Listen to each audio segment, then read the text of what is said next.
How many carbs should I have? This is the question of the day, and this is what we're going to be discussing on the Daily Fitness Habit.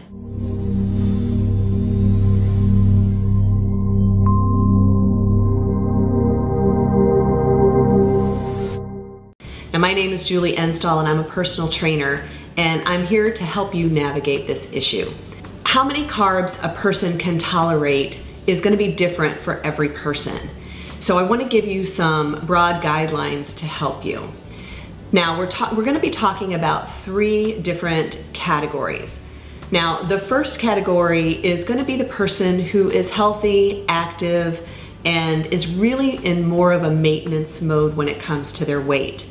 And this person can tolerate more carbs than somebody who's in metabolic distress, who's obese, or who is suffering from diabetes. So if you're in maintenance mode and you're not really struggling with your weight, a moderate carb level is between 100 and 150 grams of carbohydrates per day.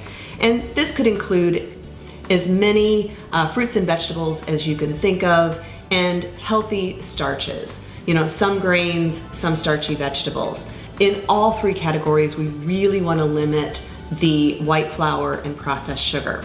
Now, the second category we're talking about is the person who really does want to lose a little weight, and they would like to do it without cravings and have their weight drop relatively easily. Now, this person should have a carbohydrate range of about 50 to 100 grams of carbohydrates per day. Now, this would include almost all vegetables and still a couple of pieces of fruit a day, but really limit the starchy carbohydrates. So little to no processed sugar or flour. The last category is the person whose metabolism will not tolerate carbohydrates well. This person would be in the obese category and really struggle with blood sugar, such as someone who is struggling with diabetes. Now, this individual would want to keep their carbohydrate level between 20 and 50 grams of carbohydrates per day. Now, this means berries for fruit and all non-starchy vegetables. Now, it is important to note that low carb does not mean no carb. There are an array of vegetables and fruits that are still available to eat, regardless of the category that you're in. Now, I'm hoping that everyone who's listening to me is tracking their food intake. This is the best thing you can do to monitor your weight and your health and really help you refine your daily habits so they serve your goals and your purposes. So if you're tracking your food with an app like MyFitnessPal, I want to show you how easy it is to monitor your carbohydrate level. Now, one other important thing to remember as it relates to insulin, which is what we're really trying to control with the carbohydrate intake, is our insulin level. Now, this is a hormone that causes us to store fat, but it also causes our kidneys to retain water. So if you find that your weight fluctuates greatly by several pounds a day, then it may be that your carbohydrate intake is too high, and therefore your insulin levels are too high. Now, this could be water weight, this could be fat, but either way, your weight is going to fluctuate because of your insulin levels. So by monitoring it with an app like MyFitnessPal, you can tell where you're at and where you can make refinements in your diet. So let me show you where you'll find that in the MyFitnessPal app. So now I'm in the food diary of MyFitnessPal, and this is today's food. So what I'm going to do is go to the bottom and click on nutrition.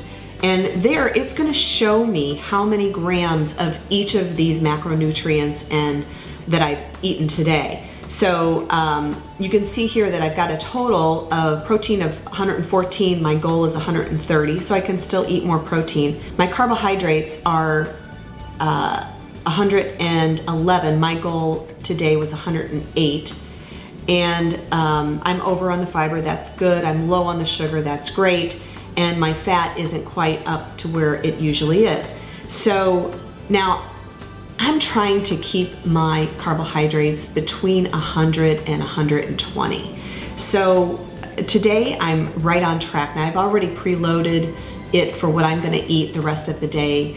And so if I stick with this, then all is well. But here's where you're gonna learn about how many grams you eat per day. Now you can see, I just flipped back to yesterday. Now I was high yesterday. I had a total of 131 as opposed to my goal of 98. Now the reason the goal is changing is because I have my macronutrients set to percentages. So if you go to the nutrition macro, you'll see here the percentages. So I have my carbohydrates set to be 25%, my fat to be 45%, and my protein to be 30%.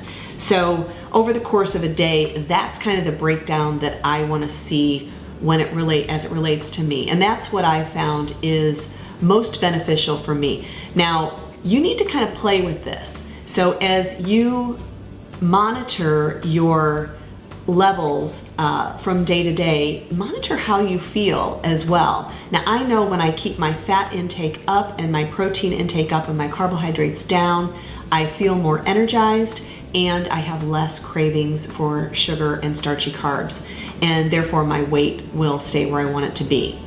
So I hope this information is helpful to you. And I'd love to hear how tracking your food and watching your nutrients has benefited you, or if you've noticed any change at all. Thanks a lot. I'll talk to you later.